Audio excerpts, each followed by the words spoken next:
Imagine a startup that literally has everything going for it. I mean, we are talking about a massive, nearly $2 billion war chest right out of the gate. And that's before they even had a single subscriber. Picture A-list Hollywood directors and actors practically lining up to make shows. Throw in a leadership team composed of absolute legends from both Silicon Valley tech and the highest tiers of the entertainment industry. This company had the ultimate launch pad. You know, the exact kind of runway that startup founders literally dream about, and yet, it failed spectacularly. It crashed and burned in just a matter of months, cementing itself as one of the most famous market misjudgments in modern streaming history. Today, in this explainer, we're going to perform an autopsy on Quibi. To figure out exactly what went wrong here, we kind of have to treat this like a high-stakes business mystery. As we dig into the evidence today, the central question we really need to answer is this. Did Quibi fail because the core idea was just fundamentally flawed, or did they simply misunderstand what customers are actually willing to open up their wallets and pay for? Let's retrace the steps of this unbelievably ambitious platform, starting with the actual foundation of what they were trying to build. So the name Quibi was actually short for Quick Bites. The whole concept was rooted in a very real, very modern observation. We are all glued to our mobile phones. Our attention spans are shrinking, and mobile entertainment is absolutely booming. Platforms like YouTube and TikTok had already proved beyond a doubt that short-form video could capture a massive global audience. So Quibi's logic? They thought they were tapping into a guaranteed goldmine by offering quick bites of entertainment engineered specifically for your phone. They pictured a world where your idle minutes, waiting for a bus, standing in an elevator, killing time before a meeting, were completely transformed into cinematic, high-end experiences. Section 1. The Quick Bite Promise. Okay, let's really dive into this. Watch high-quality content in short bursts wherever you are. This simple quote was the entire foundation of Quibi's business strategy. They didn't want to just feed you random internet videos of pets or viral dance trends. No, they wanted to give you high-quality, professional, multi-million-dollar Hollywood episodes, but they wanted you to consume them in short bursts. The pitch was that whether you were commuting on a train, waiting in line for your morning coffee, or just taking a quick breather at work, you could pull out your phone and get premium entertainment instantly. I mean, on paper, it sounds incredibly logical, right? But, well, here is where the strategy hit its first massive roadblock.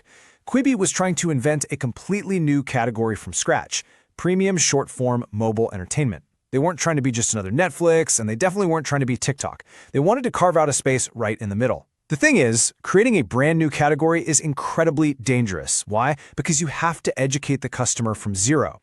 Before a customer will buy in, they have to understand what this new thing actually is, why it matters, and crucially, why they should even care about it. It's kind of like trying to sell someone a flying car before they even understand the concept of a regular car or an airplane. Section 2. The Subscription Pricing Trap. So Quibi decided to launch as a paid monthly subscription service. And man, this is where things get really sticky. Quibi wasn't just asking for your attention, they were asking for your hard-earned money every single month.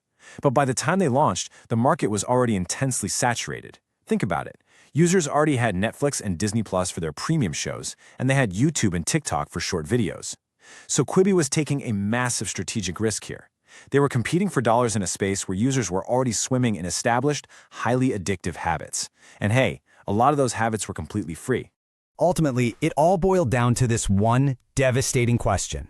Put yourself in the shoes of an everyday consumer just looking at their phone. You see the Quibi app asking for a subscription fee, and you inevitably ask yourself, why on earth should I pay for short videos when I already get endless short videos for absolutely free?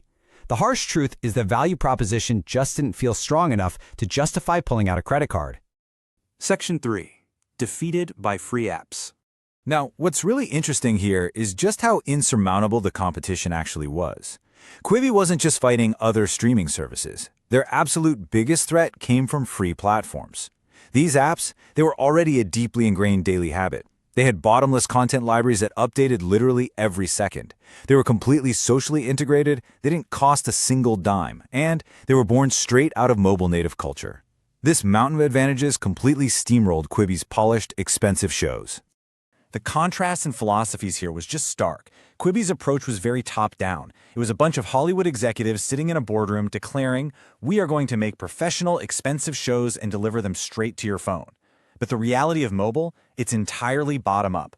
Mobile video thrives on creator culture. It thrives on content being heavily shared, hyper-personalized, and instantly accessible. People don't just watch short videos because they're short, they watch them because they're social and organic. Quibi totally underestimated this fundamental behavioral difference. And to make matters worse, they made a fatal technical mistake right out of the gate. Because Quibi was so incredibly protective of its premium paid content, they actually restricted users from easily taking screenshots or sharing clips. I mean, what a massive unforced error. Locked content kills the buzz. In today's digital landscape, platforms grow through social circulation. If you can't share a hilarious moment in a group chat, or if a dramatic scene can't be turned into a meme on Twitter, you get absolutely zero organic growth. By locking everything down, Quibi choked off the exact social oxygen that a mobile platform desperately needs to survive. Section 4. Bad timing, bad fit. In the startup world, there's this golden rule called product market fit. It basically means your product clearly solves a problem that customers actually care about. Think of Uber solving the misery of trying to find a taxi in the rain.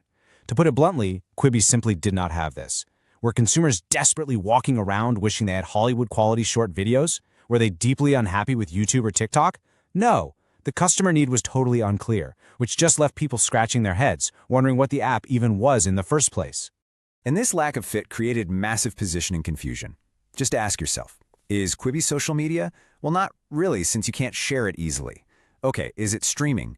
Sort of, but the episodes are only a few minutes long. Is it television? I mean, it's strictly on your phone. When a product sits awkwardly in this weird middle ground, customers can't quickly figure out why they need it in their daily routine. And honestly, when confusion sets in, adoption dies. And then, the world completely changed. Remember, Quibi was explicitly built for commuting, waiting in lines, and traveling. Their entire model was predicated on people being on the go. But literally, right as they launched in April 2020, the global pandemic hit. Boom. Everyone was suddenly stuck inside. And this brilliantly illustrates a devastating external shock, launching a product built entirely for movement into a world that had suddenly completely stopped moving. All of those micro moments they were building for, the train rides, the coffee shop lines, they vanished overnight. If you are sitting on your couch with a 65-inch television and a laptop right in front of you, the appeal of paying to watch a tiny video on your phone, it completely evaporates. Section 5. The ultimate business lesson. So, bringing this all together, we can really boil this failure down to 3 clear steps. First off, innovation always fails when you try to solve a problem customers don't actually feel. Second, you can't just rely on star power. Throwing millions at celebrity endorsements doesn't automatically create a daily habit for a user. And third, never ever ignore powerful free substitutes. Quibi is the ultimate proof that heavy funding and shiny, premium production mean absolutely nothing if you misread basic human behavior. Which brings us to the central thesis of our explainer today. Pricing is never just a number on a screen. It is entirely about perceived value. Quibi failed because when customers compared this new, paid app against their existing, mostly free entertainment habits, they realized Quibi simply wasn't essential. It just didn't provide enough unique, daily value to justify the cost.